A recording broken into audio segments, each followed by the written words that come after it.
Assalamualaikum warahmatullahi wabarakatuh. Halo teman-teman semua, kali ini kami akan membahas mengenai pengembangan sistem. Tapi sebelum masuk ke materinya, kami infokan kepada teman-teman semua bahwa di akhir materi ini akan ada kuis yang tentunya seru banget. Maka dari itu kita simak materinya baik-baik ya. Langsung aja kita masuk kepada materi yang pertama. Yang pertama ada capaian pembelajaran. Capaian pembelajaran ini terdiri dari 6 poin. Yang pertama, perencanaan sistem informasi. Yang kedua, daur hidup pengembangan sistem. Dan yang ketiga, kesuksesan daur hidup pengembangan sistem. Selanjutnya, yang keempat ada strategi pengembangan sistem. Yang kelima, pertimbangan pengembangan software.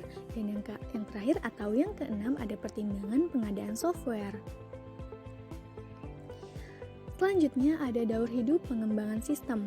Untuk membuat sistem informasi yang baik diperlukan proses daur hidup pengembangan sistem. Daur hidup ini dimulai dari perencanaan sampai implementasi dan maintenance atau perawatan.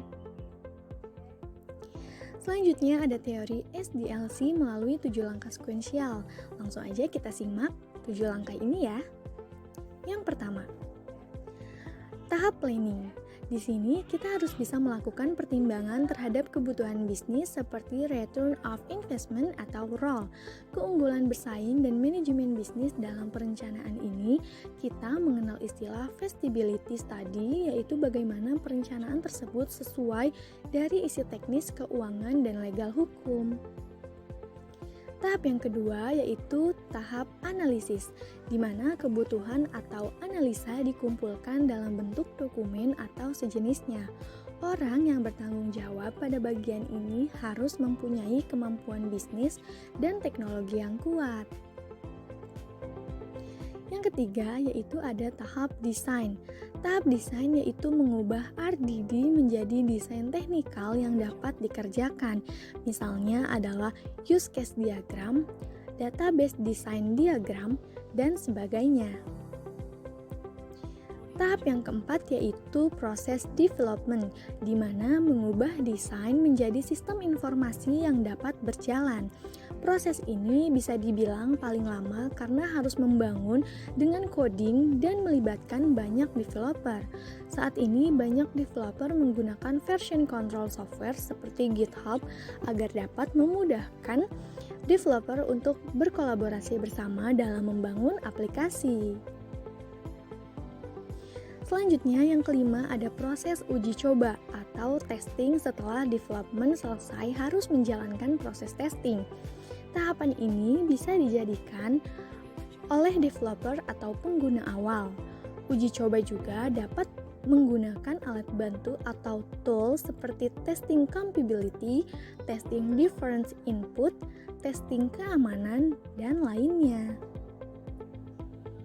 Selanjutnya yang keenam ada proses implementasi. Pada proses ini pengguna mulai belajar dalam mengadopsi sistem baru. Ada 3 pendekatan implementasi yaitu paralel, bertahap, atau secara langsung. Paralel adalah proses menjalankan sistem baru tapi sistem yang lama tetap berjalan. Selanjutnya ada proses perawatan. Proses ini menjadi proses terakhir. Pada awal proses ini biasanya tim support akan memantau lebih sering terhadap sistem yang baru. Semakin lama semakin matang, maka proses perawatan menjadi reguler. Pembahasan selanjutnya yaitu kita akan membahas mengenai kesuksesan daur hidup pengembangan sistem. Pengembangan sistem ini melalui 7 langkah. Yang pertama menciptakan breakdown struktur atau WBS, lalu mengestimasi waktu dan biaya. Selanjutnya menciptakan rencana proyek, lalu yang keempat ada adjustment terhadap rencana, dan yang terakhir mengatur tantangan dalam proses pengembangan. Selanjutnya yaitu ada strategi pengembangan software dan beberapa hal yang harus diperhatikan. Yang pertama yaitu secara bertahap dan saling menunggu. Selanjutnya mirip SLDC, lalu susah untuk proyek yang kompleks, lalu mempercepat proses dengan waktu yang sudah ditentukan, lalu Scrum, lalu sprint menghasilkan luaran seperti kebutuhan penggunaan dengan cepat, lalu yang terakhir XP berpasangan. Terima kasih teman-teman sudah menyimak materi yang telah kami berikan, semoga bermanfaat dan semoga materi ini bisa membantu belajar teman-teman. Seperti yang dijanjikan di awal, bahwa setelah ini akan ada kuis yang tentunya seru banget. Yuk kita langsung aja masuk ke kuis apa sih yang akan kami berikan.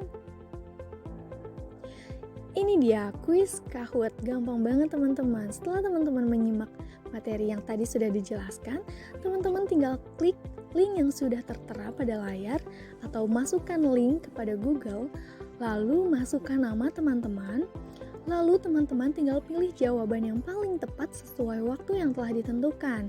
Selamat mencoba, semoga berhasil dan semoga bermanfaat. Kami dari kelompok 4 Manajemen Sistem Informasi pamit undur diri. Saya Ervina Safia dan 3 rekan saya Maulana Yusuf, Namira dan Rosya Muzlifatul Hasanah pamit undur diri. Sekian dan wassalamualaikum warahmatullahi wabarakatuh.